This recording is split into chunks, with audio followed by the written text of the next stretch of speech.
여러분 안녕하십니까. 오늘은 클림찌 낚시에 대해서 한번 얘기를 해볼까 합니다. 클림찌 낚시의 대표적인 건 바로 반유동이죠. 반유동의 기본적인 개념은 내가 원하는 수심을 맞춰서 그 수심에 있는 물고기를 공략한다. 이게 반유동 낚시의 핵심입니다. 생각해보면 상당히 쉬운 낚시라고 생각이 됩니다. 하지만 우리가 낚시를 필드에서 해보면 방파제, 갯바위, 선상이든 간에 고기가 그날 너무 아무리 없어도 꼭 잡는 사람이 있어요. 어떤 상황에서든 고기를 마리수로 잡는 사람이 있어요. 낚시인들의 4대 변명이 있습니다. 자, 뭘까요? 여러분들도 한번 생각해보세요. 첫 번째, 바로 수온이죠. 아, 오늘 물이 너무 차가운데 오늘 물이 차가워서 고기가 안 되는 것 같다. 두 번째, 오늘 물색이 너무 별로다. 오늘 청물이다. 아니면 오늘 물색이 너무 탁하다. 세 번째, 오늘 물때가 몇 물이지? 물이 너무 안 가는데? 그리고 너무 안 받쳐주는데? 그리고 네 번째, 아, 고기 없다. 자, 이렇게 4대 자기 만족형 변명이 있습니다. 하지만 우리가 관가하고 있는 것들이 있죠. 바로 마지막, 내가 실력이 안 돼서 고기를 못 잡았구나. 이런 소리는 거의 대부분 안 하게 됩니다. 왠지 모르겠지만 저 역시도 마찬가지죠. 이렇게 좋지 않은 기상이라든지 악조건 속에서 철수를 할 때쯤 보면 항상 우리의 변명과는 틀리게 항상 고기를 가득 잡아 나오시는 분들이 꼭 한 명 내지는 두 명이 있습니다. 물론 없을 때도 있겠죠. 하지만 우리는 이때 마음속으로 생각합니다. 내 자리에만 고기가 없었나? 라고 생각하지만 실제로 우리가 마음속으로 깊이 아주 조그맣게 마음 한구석에 자리 잡고 있죠. 아, 내 실력이 뭔가 좀 문제가 있나. 오늘 그래서 같은 반유동 낚시를 하더라도 나는 왜 고기를 한 마리밖에 못 잡고 저 사람은 두 마리를 잡고 세 마리를 잡고 할까. 이 반유동 낚시 사실 수심만 맞추면 다 되는 거 아닌가 하지만 실제로 어떤 스킬을 사용하고 어떤 낚시를 했을 때 이 사람이 많이 잡는, 우리가 초보자들이 공감할 수 있는 그런 얘기들로 오늘 구성을 해봤습니다. 한번 보시고 어떤 상황인지 한번 인지를 해보도록 하겠습니다. 형님! 네 의리가 뭔지 아나?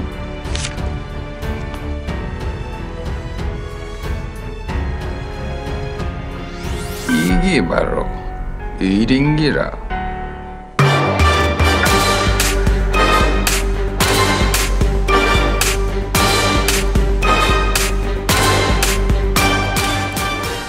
먼저 미끼 선행, 여러분들도 많이 들어보셨을 겁니다. 미끼 선행이 뭘까요?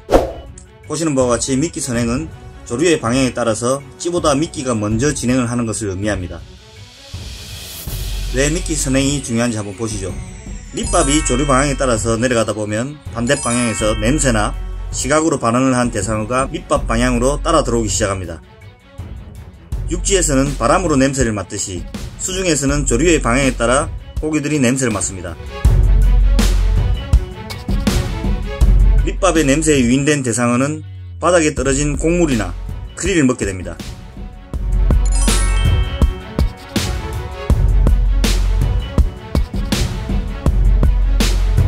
미끼 선행이 중요한 이유는 만약에 미끼 선행이 되지 않고 찌가 먼저 가고 미끼가 끌려가는 이런 상황이 연출이 된다면 대상어는 떨어져 있는 크릴과 곡물을 먹느라 뒤에서 끌려오는 미끼를 발견하기가 여간 쉬운 게 아닙니다.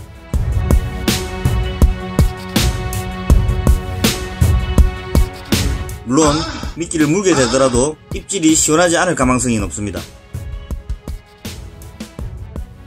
고기의 특성상 냄새를 맡고 온 대상어는 왔던 길로 다시 회유를 하는 습성이 있기에 입질이 늦을 가망성이 좀 더 높습니다. 미끼 선행이 잘 되고 있을 시에는 바닥에 떨어진 미끼를 먹고 있는 대상어가 눈앞에 다가오고 있는 미끼가 좀 더 생동감 있게 느끼기 때문에 살아있는 먹이로 판단을 할 가망성이 높아집니다. 그렇기 때문에 미끼 선행을 노력하시면 시원한 입질과 미끌림까지 파악할 수 있는 일거양득의 효과를 얻게 됩니다.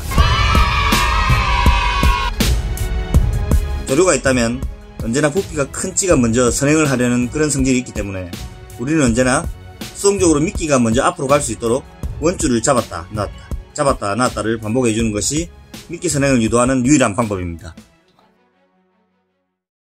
자, 예를 한번 들어볼게요. 정말 친한 두 사람이 낚시를 갔습니다. A와 B. 이 A와 B는 서로 낚시하는 스타일은 틀리지만 오늘 반유동 감성돔 낚시를 하러 왔습니다. 시간이 좀 지나니까 A는 고기를 점점 많이 잡게 돼요. 한 마리, 두 마리. 한편 슬슬 약이 오르기 시작합니다. 물어보죠. 야, 니 찌 뭐 쓰노? 찌를 교체를 하죠. 그 와중에도 A는 계속 고기를 잡고 있습니다. B는 또 물어봅니다. 목줄 몇 메타 쓰노? 우리의 B는 목줄과 찌, 채비 모든 것을 다 똑같이 했습니다. 그런데도 입질을 받지 못하는 B, 드디어 A에게 말을 하죠. 자리 바꾸자. 이 둘은 자리를 바꾸게 됩니다. 그런데 또 이 A만 고기를 잡게 됩니다. 이런 경험을 해보신 분들도 계실 겁니다.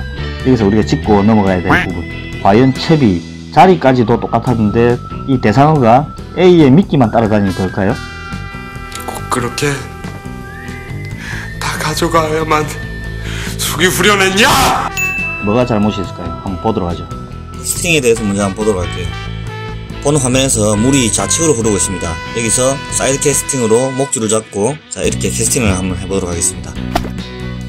이렇게 캐스팅을 하게 되면 목줄이 먼저 그리고 찌가 뒤에, 이렇게 되면 자연적으로 미끼가 앞에 달려있고 찌가 뒤에, 원줄이 앞쪽으로 이렇게 채비가 안착이 됩니다.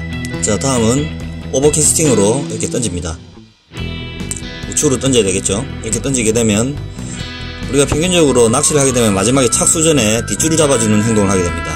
뒷줄을 잡아주게 되면 어떻게 될까요? 찌는 뒤로 밀리면서 채비는 찌보다 더 우측으로 가게 됩니다.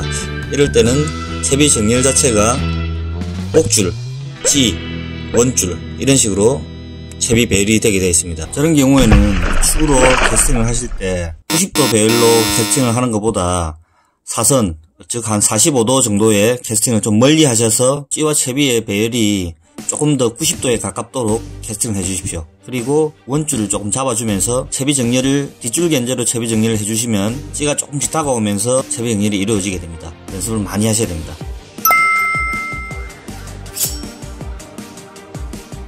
지금 설치부가 하고 있는 이 행동, 과연 뭘까요?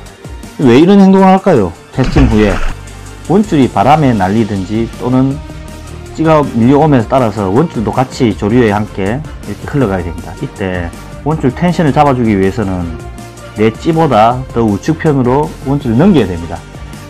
항상 이 동작 후에 텐션을 유지를 해주면 미끼 성형이 되겠죠. 하지만 이 행동을 하지 않고 이 무슨 나무늘보처럼 멀뚱멀뚱 눈만 이렇게 깜빡깜빡거리기 시작하면 과연 고기를 잡을 수 있을까요? 네, 그렇습니다. 캐스팅 후에 조류가 가는 방향 반대쪽으로 이런 식으로 원줄을 넘겨주시고 뒷줄 견제를 해주세요. 우리가 넣어야 되는 포인트에 밑밥을 투척을 한 후에 여기를 넣어야 되는데 이렇게 원줄을 넘겨주는 행동을 취할 시에 밑제비까지 텐션이 건드리게 되면 채비가 서서히 앞으로 다가오는 그런 현상이 생깁니다. 이렇게 되면 우리가 원하는 포인트에 채비 정렬을 시킬 수가 없겠죠. 그렇기 때문에 제일 처음에 아주 더 먼 거리에 투척을 한 후에 낚시 원줄을 돌려서 서서히 잡아주면서 원하는 포인트 지점에 넣어주신 다음 뒷줄 견제를 해주시는 이런 방법을 쓰셔야 됩니다. 수심 체크.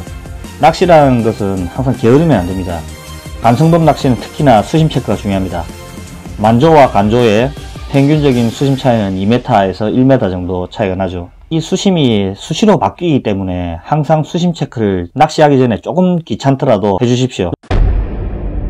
누가 10m라고 한다면 꼭 해주세요. 한 3군데 정도는 보통 평균적으로 찍어주시고 시간별로 들물의 시간, 날물의 시간별로 수심을 조금씩 변화를 주십시오. 조류가 빠르게 되면 목줄을 좀 길게 쓰는 경향이 있습니다. 그림에 보시는 바와 같이 조류가 빠르게 밀게 되면 밑걸림도 덜 생길 뿐더러 밑에 있는 목줄이 많이 뜨게 되겠죠. 그렇기 때문에 지금 수심이 10m인데 제가 10m를 쳐도 이 상황에서는 절대 밑걸림이 안 생깁니다. 뒷줄 견제를 서서히 해주면서 흘리다 보면 10m가 더 뜰 수가 있어요. 조류의 속도에 따라서 뽕돌의 위치를 바꿔주는 게 여기 위치에 달면 조금 더 내려가고 위에 달면 조금 더 내려가고 조류의 속도에 따라서 뽕돌의 위치를 조정해 주시는 겁니다. 하지만 같은 상황에서도 조류가 가지 않게 된다면 어떤 현상이 일어납니까? 견제를 빨리빨리 안 해주게 되면 바닥을 끌고 가는 이런 현상이 나타나게 됩니다. 그럴 때는 좁쌀 뽕돌을 돌의 위쪽으로 많이 붙여주시고요. 목줄을 조금 더 짧게 쓰십시오. 그리고 조금 더 조류를 더 탈 수 있는, 우리가 빠른 조류에 쓰는 순간 수중 말고 좀 더 부피가 큰 그런 뽕돌로 바꿔주시고요. 최대한 약한 조류에는 조류를 많이 받을 수 있는 그런 뽕돌 선택해 주십시오. 우리가 오늘 B에 대해서 한번 봤습니다. 우리가 지금 알고 있는 이 B는 과연 A처럼 이렇게 낚시를 했을까요? 낚시는 게으르게 하면 절대 안됩니다. 뒷줄 견제를 위해서 원줄의 텐션을 잡아주고 정확한 포인트 공략을 위해서 캐스팅을 멀리에서 앞으로 잡아당기고 항상 뒷줄 견지를 해주고 조류의 흐름에 따라서 조류를 잘 탈 수 있는 채비를 변경해주고 수심을 체크하고 그래도 고기가 없다면 진짜 고기가 없는 겁니다. 자, 여러분들 어떤 낚시이든 간에 고기를 잡기 위해서는 어느 정도의 노력이 필요합니다. 제가 초보일 때 항상 보면 초보자들은 클립 낚시에서는 채비가 복잡하기 때문에 채비를 한다고 항상 저기서 쭈그려서 채비만 하고 있는 경우가 많이 있습니다. 항상 연습이 밑거름이 돼야 됩니다. 그리고 대상어를 잡기 위해서는 항상 게을러서는 안 됩니다. 목줄이 조금 이상하다든지 바늘이 조금 이상하다든지 할 때 과감하게 지금 내가 수심을 맞춰보고 싶은데 또는 뒷줄 견제를 해줘야 되는데 조금 귀찮다고 생각하시지 마시고 항상 바쁘게 고기를 유인하기 위해서 노력을 하십시오. 노력을 하신다면 분명히 좋은 결과가 있을 것입니다. 여러분들의 낚시를 응원합니다. 정보가 유용하셨다면 구독과 좋아요 부탁드립니다. 감사합니다. 자, 이제 신앙